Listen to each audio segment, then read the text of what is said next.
Hello, hello, hello, it's Dolly. I am back with Fun with Distress Oxide with Tissa, Miranda, Kathy, Laura, Sandy, and myself. And I have met all of these ladies. I have scrapbooked with them at retreats. So anyway, to get started, I am doing 2 Christmas cards. And this is a simple process, and this goes out for the ladies at the retreat that would like to see us use Distress Oxide in a more simpler platform for beginners. So this would be a very easy beginner step. So anyway, I have selected several Distress Oxide, as you can see, and I am starting with the Wild Honey. And I'm using this star stencil, and I think it came out long time ago with Stampin' Up. It's a Stampin' Up, or it could be a close to my heart product from a long time ago. So that's layer 1, and you just dab, dab, dab. I'm just using a dabber. This other stencil, I'm not sure where it came from. I'm going to say, oh, I don't know. I know I got it from like scrapbook.com a long time ago. All right, now I'm going to use the Distress Oxide Fossilized Amber.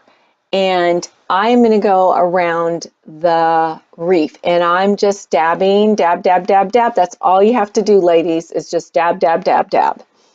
And once I get done dabbing the fossilized amber, I will then be using the Distressed Oxide Fire Brick. And yeah, you can see the names.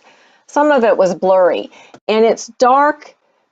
I don't have all my lights on because when you're using the Tim Holtz glass mat, you just pick up a lot of glare. And so I only have one light on, so that's why it appears darker. All right, so I dabbed the fire brick in the middle, and then I'm going to lift it up, and it's beautiful. But I decided I wanted the leaves to have like a shadow, a contrast to them. So I placed the stencil back over, and I just had it off slightly a little bit. And then I'm using the peeled paint from the Distress Oxide line. And I only go around a couple of the leaves on that reef, just to give it some dimension, more of a real feeling, if that makes sense. I don't know if that makes sense. So there's card 1 done. And even with my editing, this card here only took 15 minutes to do. Seriously. So it's that simple, ladies. Look at that. I mean, that's a real pretty. And if you pick up some other Christmas colors combination, I mean, that's all you got to do is pick up some stencils. If you've got a couple stencils and just layer, you just need one Christmas one. It can be a tree, it can be anything. And then just get some other background stencil. It could be stars, hearts. If you can find a snowflake, that'll work. Stencil. And then just use another stencil on top. Make sure your bottom layer, though, is a light colored ink that you use.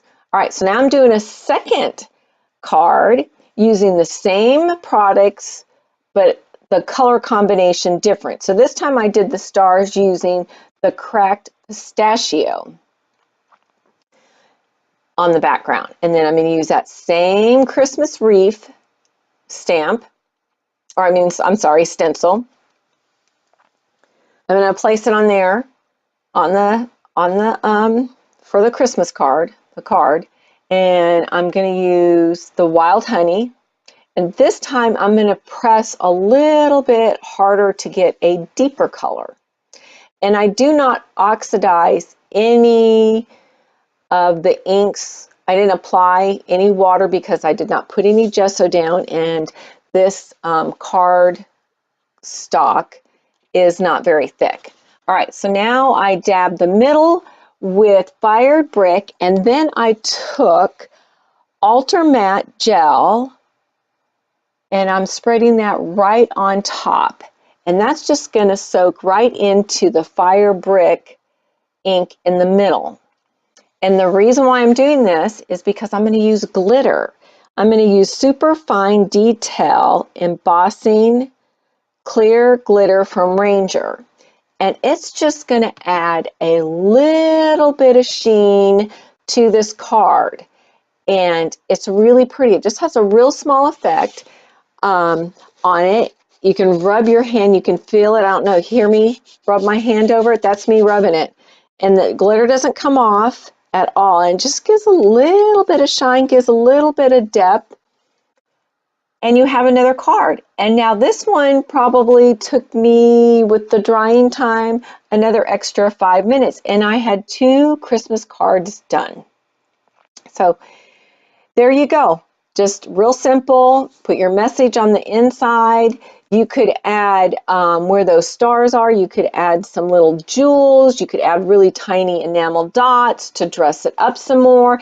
And here's the close-ups on it. All right, be sure to follow the other ladies' links below.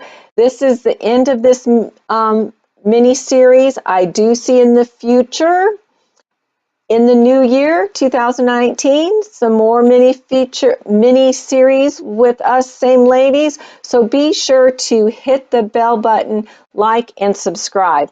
All right, everybody have a happy holidays, and we'll see you later. Bye.